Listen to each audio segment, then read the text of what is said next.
I think a lot of people talk about you and Steph's relationship on court. You're so, you'll scream from the mountaintops about how you feel about Steph and his place in the game.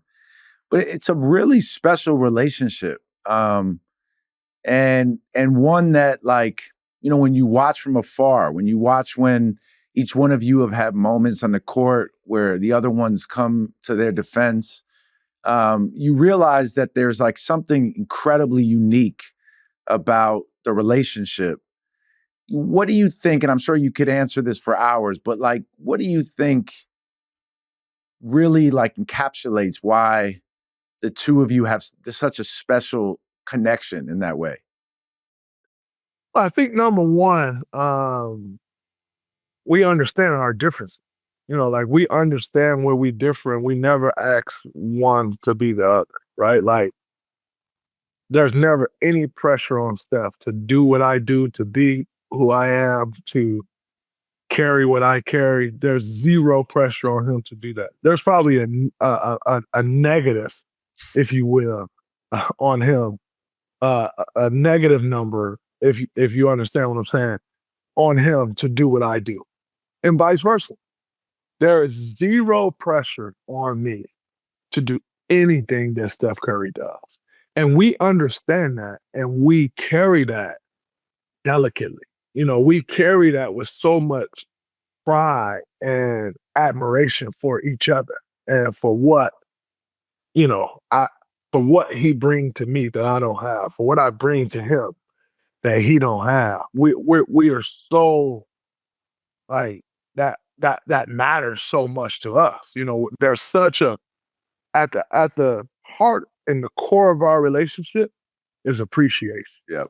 It's appreciation for what each other bring. And then there's admiration.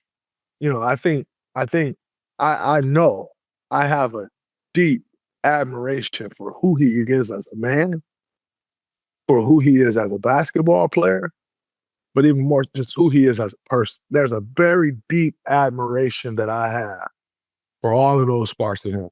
And I think there's a very deep admiration that he has for me and how he's watched me go about my life and the different challenges that I've gone through and overcome. And with those two things, it's hard to not appreciate and look after each other, because what happens to the other one means so much to it's me. What happens to me means so much to him. Yeah. What happens to him means so much to me.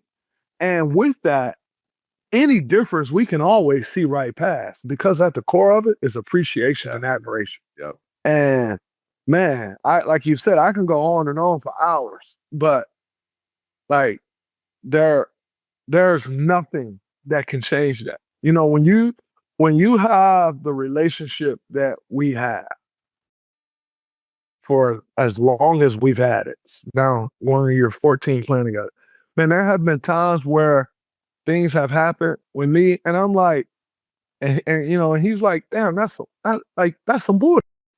And I don't want to stand by that, And it's like, guess what? There's zero pressure for you to stand by, Yeah. right? Like, because I am a man and I can handle my own. I don't need you to stand by that thing, right?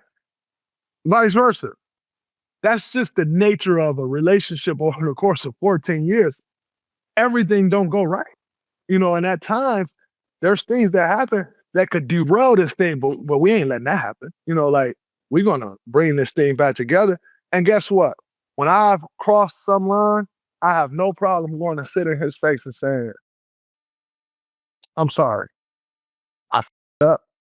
I know how hard this has made it on you. I am going to fix it. I'm going to do everything I need to do to fix it.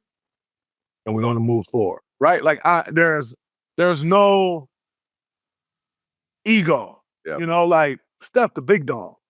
And I respect that wholeheartedly. Yep. By the way, there's no one that will honor him as the big dog more than me. And I think with that, that just allows us to keep blossoming because there's never a fight for power, ever. Like No, I'm going to do all the dirty work, by the way. I don't want you handling anything. I'm going to do all this groundwork. I'm going to do all these things. I'm going to handle all of this stuff. Once I've handled all of these things, now I'm going to just bring it to you. All right, this is what happened. This is what it is. I need you to say yes or no. Whatever you say, that's what we're doing. But I've handled all of this. I ain't need you to do all this dirt. I don't need you to get in the mud. I just need you to say yes or no. I've gotten it, all these things out the way, and I've brought it to here. Now it's on you, yes or no. Yes, we're going to do that. Nope, we're not doing that. Cool. This is what we're doing, and we move forward, right? Like that's our relationship. And it works, it's beautiful. We're so different that it makes us so much alike. Yeah, it is amazing to see. And I had the privilege of watching it, firsthand and then, from afar as a fan. Is this 2016, 2017 team the best you ever played on? The best the NBA has ever seen. You feel that way? The greatest team the NBA has ever seen. No question about it. There was nothing nobody could do to beat that team. Too much skill, too much Yeah. best team the NBA has ever seen. No question about it. And if you thought you were going to put your best defender on Steph, well, good luck. We got Kevin. If you thought you was going to put your best defender on Kevin, good luck. We got Steph. Oh, my God. Y'all thought y'all were going to put two guys. Clay's about to give you 40, right? That team, man, there was just nothing you can do to stop it. You can't really send a double. All right, you double off me, fine. I'm going to use one of these guys to make y'all pay for that double. So good luck with that. That defensively, right? What we were able to do defensively. You got Clay ball hawking any point guard, literally ball hawking. You got Kevin is an incredible rim protector. You got Kevin on the backside. You got me on the backside. You got Andre, who can also ball hawk a guard. But look at the length that we have. The shortest guy we have out there is Steph. Steph, I know there's this common misconception that Steph is small. Steph not a small dude. That's the smallest guy we got out there, right? And Steph, the effort that he give on defense and the understanding that he have of what's going on, it was hard for teams to score. But even when you did score, you weren't going to score enough to keep pace. You got to get stops, but you can't stop us. And so, no question, the best team the NBA has ever seen, and obviously the best team I played on. Yeah. All right, I'm going to let you get out of here, even though we're going to do this again, because I feel like we could talk for hours.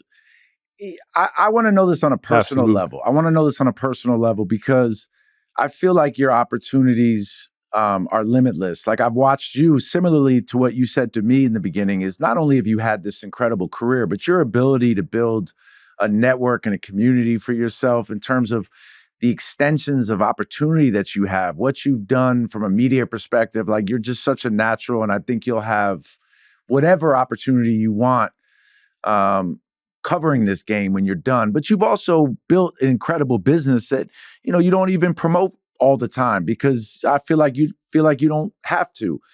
If you could paint a picture for yourself, 5 years after you retire, whenever that is, what do you imagine yourself doing, owning, having, taking up your time and filling a bit of the void that, you won't have basketball every day? Because that's a real piece of the pie, right? You have done all these other things. But I always talk to Kevin about this. I'm like, yes, you're set for life. Yes, you've built this incredible business, but only you can figure out what you want to do to fill that piece of the pie that was the work every single day of your life. Mm-hmm. Thank you, number one. I definitely am building a media business, which, is done fine, and we continue to grow. My CEO of that business is Dana Hooper. She's done an incredible job. I want that to be great. Obviously, in the sports world, I want to continue to stay around the game and speak the game and teach the game and give to the game in any way that I can. That doesn't always have to be the way we see it today. Media is constantly changing. Opportunities are constantly growing. And so to even act like I know what that looks like 10 years from now, like I don't. I do think I take pride in being a great leader. That's something that I've always tried to work on, you know, as I've continued to grow as a human being.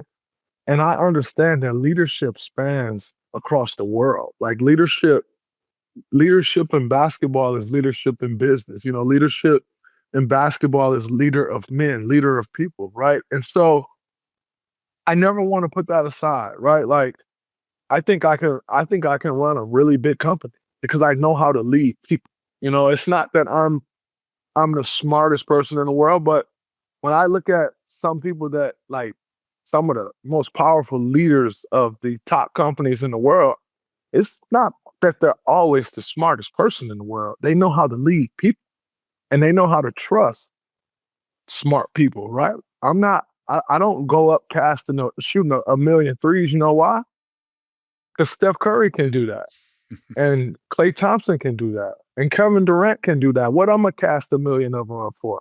But I know how to lead where I need to lead, and I don't need to try to overstep in that lane just to say, man, I could do this too, or I'm the leader. I don't need that, right? Like, go, man, go, and so I I ultimately want to run a business one day.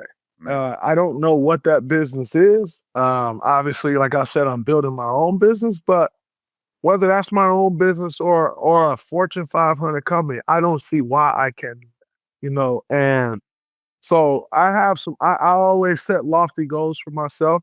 I'm going to continue to build what I'm building. And yet I never close the door on anything. I always say I'm always open for a conversation.